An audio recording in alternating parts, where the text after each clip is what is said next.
All right, time for Monster Monday. So, over in Killer Flicks, it is isolated location week.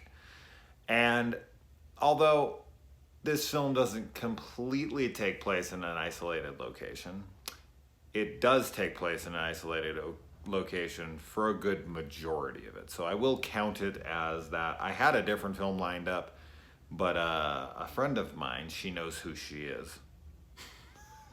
Her and her daughter are probably watching this right now. She pointed out that I'm just gonna blow off isolated locations week, and I was like, you know what? Fuck you. I'm gonna I'm gonna change what I actually had planned just to prove you wrong. So here we go, Cabin in the Woods with Thor himself. This is a film that I saw in theaters. Opening night, of course. I go to fucking everything opening night because I'm an awesome person. We'll say that. And, you know, I had seen a couple trailers, but the trailers hid what this film was really about. You know, I just thought this was going to be an Evil Dead wannabe kind of thing. And this was right around Thor. So it was like, oh, Chris Hemsworth, okay, this is that dude. And, you know, it's a horror flick. It was rated R. It was done by the guy who did Buffy the Vampire Slayer. And so I was intrigued. And as I said, I went in with these completely different expectations. And then we get this opening with a couple businessmen looking guys who are walking around this facility. And they're just, you know, having a normal conversation. And they're getting in golf carts. And they're just talking. And then out of nowhere, like the title card hits, and it's like this loud bomb, like the Cabin in the Woods thing. Reminds me a lot of a movie with Michael Pitt, Naomi Watts, called Funny Games, which is a remake of the same titled movie. The same director did it as well. I've never actually seen the original, but I really like the Michael Pitt remake because I'm a big Michael Pitt fan ever since Hedwig and the Angry Inch, which is one of my very favorite musicals. Just kind of reminded me of that because they're just sitting in a car and they're talking and everything's so, like, you know, normal and kind of quiet, and the conversation is, they're not really discussing all that much, and then just like death metal starts playing. It's so jarring, and that's how this title sequence was as well. And then we kind of start to get introduced to the more meta side of this, the more self-aware film. Now, I have talked in the past, because a lot of people, because I don't care for the Scream movies, they always are like, well, you don't like horror comedy, or you don't like, you know, meta horror movies. That's not true at all. There's plenty of meta horror films that I've enjoyed very, very much. You know, Lucio Fulci's Cat in the Brain is a perfect example. That movie's meta as fuck. And I think it's wonderful. Same thing with, you know, I don't think it's anywhere near as good as Cat in the Brain, but Wes Craven's New Nightmare. Same director as Scream. That worked for me. So meta horror can absolutely work.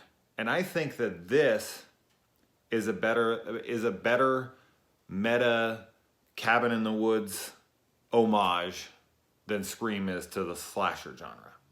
Now, obviously, immediately, I'm going to have a lot of people disagree and shaking their head right now, and that's fine. Of course. Believe what you want, and your opinion is valid to yourself, of course. But where a lot of things that Scream does wrong, this film does right for me. It just hits better. Because Scream was there to address a lot of the horror tropes of the specific subgenre. In fact, just horror in general, but it was mostly pertaining to the slasher subgenre of horror. And, you know, there was all the rules that Randy would talk about, you know, the virgin and the, you know, never say that you're going to be right back and all these things, because they happen all the time. And this movie does pretty much the same thing. It addresses a lot of the horror movie cliches and why people would do these things. And it's because this government agency that is using these kids as, you know, sacrifices to these ancient gods, they have to control the game to an extent. Like, it has to be I guess it's just kind of a gray area how much manipulation they're allowed to have versus, you know, how much things have to happen naturally. Which I don't think you can overthink this movie. It's just meant to be fun. As soon as you get into the, like, well, how come this and that? And there's a few things that I noticed. So I was like, well, that doesn't really add up because they're not supposed to be able to blah, blah, blah. I try not to do that. This is just a fun film that's playing with a, you know, yet another tired subgenre that's been done 50 fucking times and very similar films each time. But let's get into the film. Now, this movie starts with, as I said, the guy's going, and then we swap over to this cute girl in her panties getting ready, which is immediately like, yeah, all right, this is heading down the right path. And I really, the dialogue, especially from Chris Hemsworth and the stoner kid. Like, the stoner kid is the comedic relief in the film. And the jokes just landed for me. He's the Randy of this movie. And his jokes work. Randy didn't really land as a character for me so much. And this stoner kid did. So I think those are just other reasons why I didn't really, you know, I didn't really like a lot of the Scream characters, and I really did like a lot of these characters.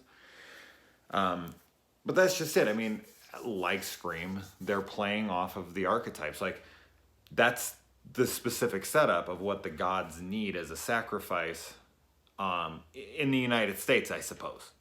Because when they look on the cameras, when they're like, oh, well, Japan's winning, it's a class full of 9-year-olds.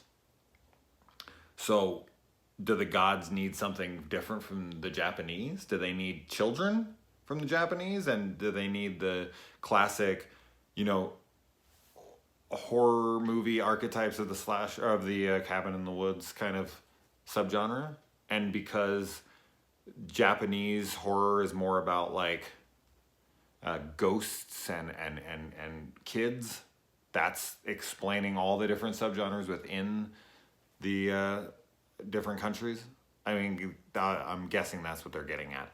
And that also just like even gets meta on a, you know, country to country basis, which I like that too. And you know, I like how the guys that are controlling the game have become so desensitized to it. Like, they have to, because you can see there's moments where they actually like are starting to feel something for a second, and then they just like break out of it and start having fun and talk about getting tequila, and they place bets on how they're gonna die and all this stuff. And it's mean-spirited. I mean, that security guard, I guess he's not a security guard. This is a government agency. So, but you know, one of the guys who's in there to protect them or whatever, he's like, I can't, like, he's brand new there. He hasn't become desensitized to all of this yet. So he still has his morality to him. He still, you know, is a good guy. And these guys have just had to deal with it. I don't think that any of them enjoy it per se. It's just they're trying to keep the world alive in their mind. Like, in their mind, they're the good guys. They have to have sacrifices, and it has to be done in a way that will please the gods. It has to be entertainment. Like, the gods are horror junkies. And as long as they're given their good horror the way they want it, with tits and, you know, the specific tropes of horror, they're happy.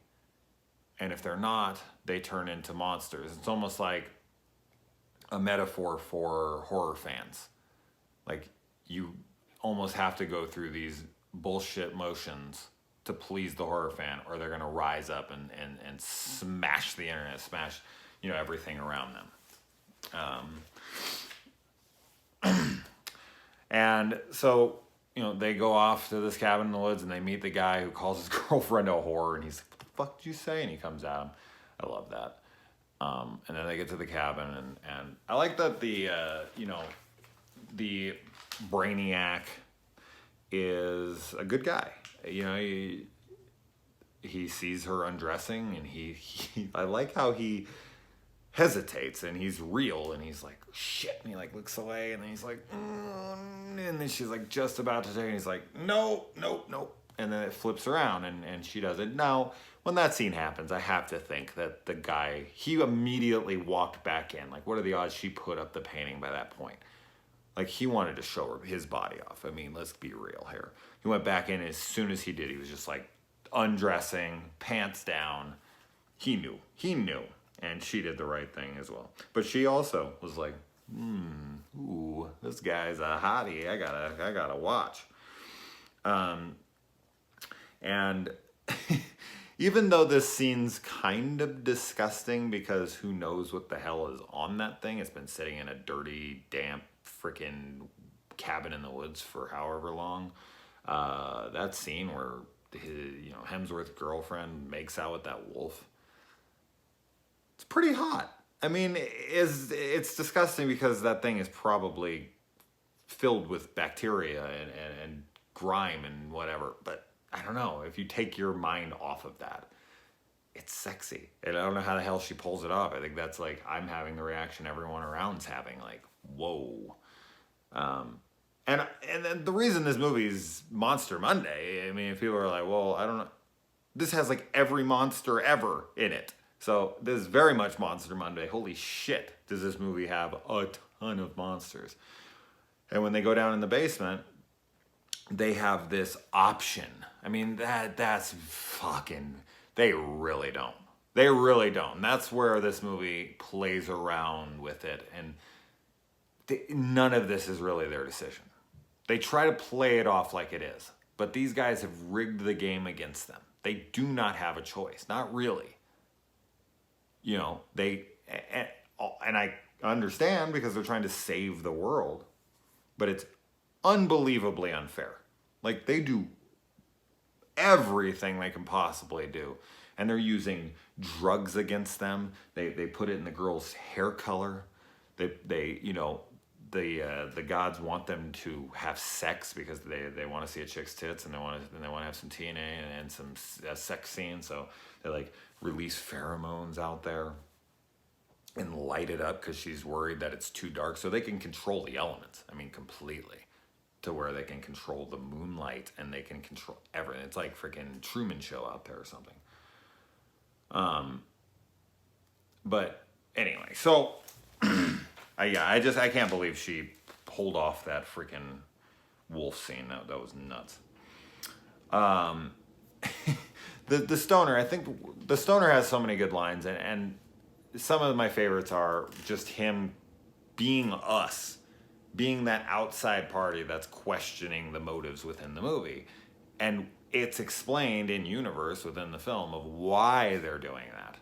And when Chris Hemsworth, he looks over and the door pops open right after the dare thing.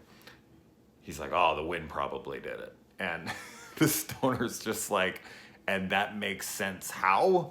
Like, I love that because that happens in so many of these movies where they're like, oh, the wind did it. And it's like, it blew a fucking, a basement door, like a shutter door on a down in the cellar, a cellar door. Couldn't come up with that word. Jesus, stumbling all over the place. That's impossible. Okay? That's fucking impossible. So yeah, I love that. And then the other one where like Hemsworth's like, we need to stick together, which is the smart move. And then they release whatever drugs. And he's like, no, this is wrong. We need to split up. And he's like, really? Like, that's us. That's us being like, why would you split up? That's the stupidest idea. You need to stay together. But he wanted to make the right decision. And that's just it. Like, that's not even their characters. Like, his girlfriend becomes slutty. And Hemsworth becomes the jock kind of dick. And they're not like that. Both of them are known to be like, he's a scholar, Chris Hemsworth character. And the girl, they're like, she's never acted like this. And I've been around her drunk plenty of times. She's never been a floozy like this, a flirt or whatever. So they rigged the game, which is some bullshit.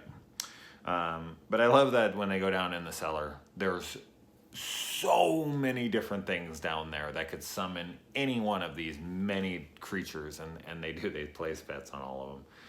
And they call this zombie family to life, which comes in and wrecks shop.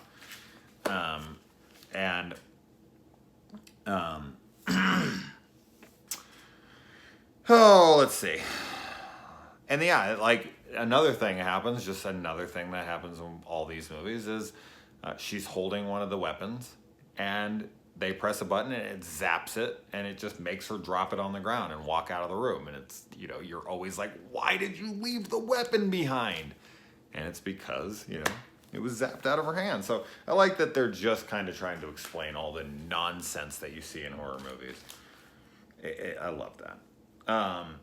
And I love when the Japanese win and the Japanese kids lose technically, but they win. They defeat the ghost.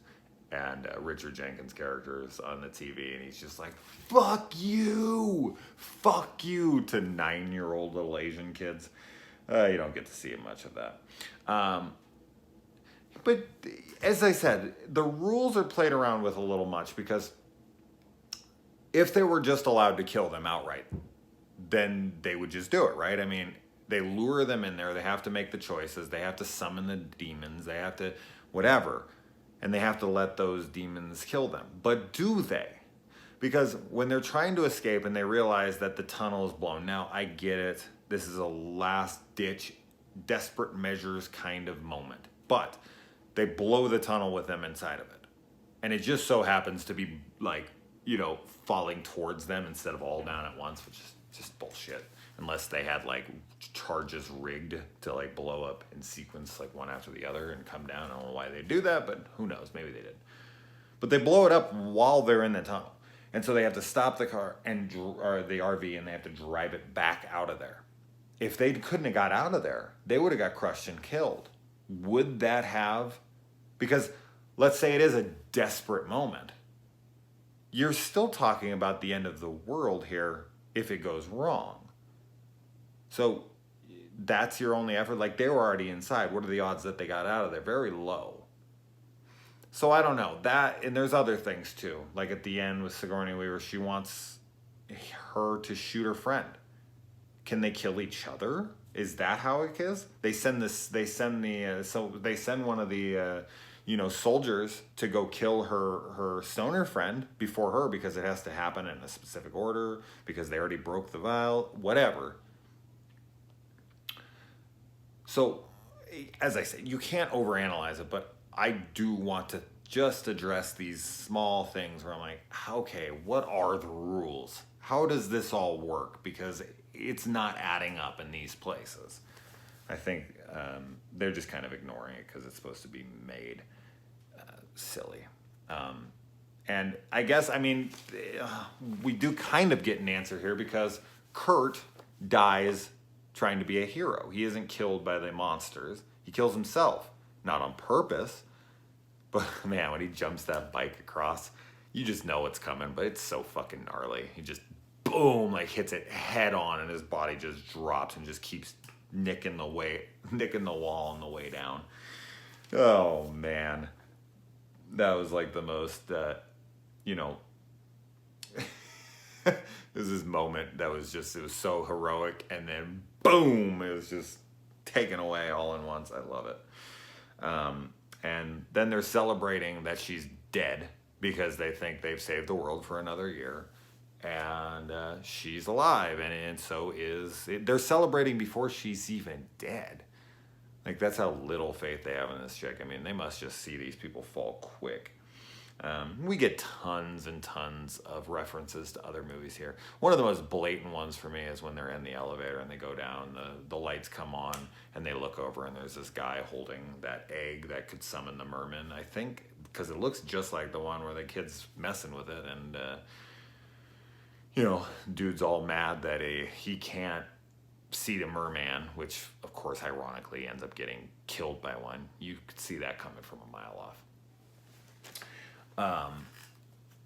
But You see the guy and he's holding like a little puzzle box and he has blades through his head and he's all in leather. I mean, that's clearly a Pinhead wannabe, a Cenobite, if you will. He could fit right into a Hellraiser movie. You could have taken him right out of there and popped him in the background behind Pinhead, and he would fit right in that movie. And there's plenty of other ones. The practical versus CGI here is okay. There's a little much CGI here that doesn't look fantastic. The snake in particular, the big snake, that looks pretty terrible. But I don't mind it. I love the elevator massacre. I wish that we could have seen more of it, a little bit more violence. When they cut back, we get the aftermath where like the body parts fall from the ceiling and shit, which is good, but I really wish I could have saw a little bit more carnage, but still a cool scene altogether. And it's just like, I have to sit there and think, I was feeling like Maximus in Gladiator at that point, and being like, are you not entertained? Are you not entertained? Like, that's the way I felt. Because it's like, how many people were killed in that elevator massacre alone that didn't please the gods below? Like, really? You just saw more carnage than you have seen probably in the last 5 years combined from this place. And that's not good enough? All that blood spilled, all those monsters murdering, all that didn't make it a good enough experience and fun time for you? Really? Okay, you guys are picky as shit. And then we get probably one of the coolest kills. I think this one stands out for anyone. A unicorn comes and stabs a guy with his unicorn, his little horn, which I just love. And then this movie ends grim as fuck. Like, they don't do it. Like, the girl goes to kill her friend and she gets stopped, and they end up ending the world, taking it back to the dark times. So I like that. I like that the movie ends with them being successful and not being successful at all. They live, but then they die. So they should have died so that they could have saved everybody. But it's not as easy as people would think it would be, to kill yourself. I say that all the time, but they always make it seem like, just kill yourself, it'll save everyone. It's like, yeah, you kill yourself. So anyway, I'm sure I missed a couple things, but those are definitely my favorite things in it. Yeah, so you guys like this movie? Films like this are tough because they come out and they're popular. And once a movie's popular or it has any kind of attention, then the haters start coming out. And then there's just a blend of people, and you don't even know what the general consensus is anymore. So I don't even know what it is. I wouldn't be surprised either way if it's totally loved or totally hated at this point by like the mass majority. But anyway, guys, I talked for way too fucking long. All right,